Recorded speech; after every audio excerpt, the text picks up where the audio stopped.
அரசியலுக்கும் அடிமையாக சிக்கித் தவிக்கும் இவ்வேளையில்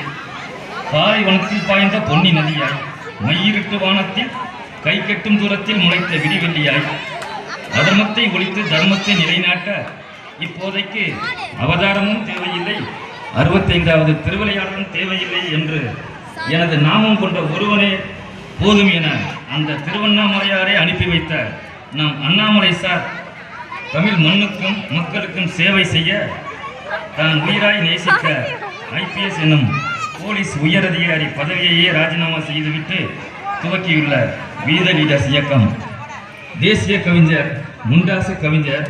முறுக்கு மீசை கொண்ட எட்டயபுரம் எழுத்தின் எரிமலை கவிஞர் பாரதியார்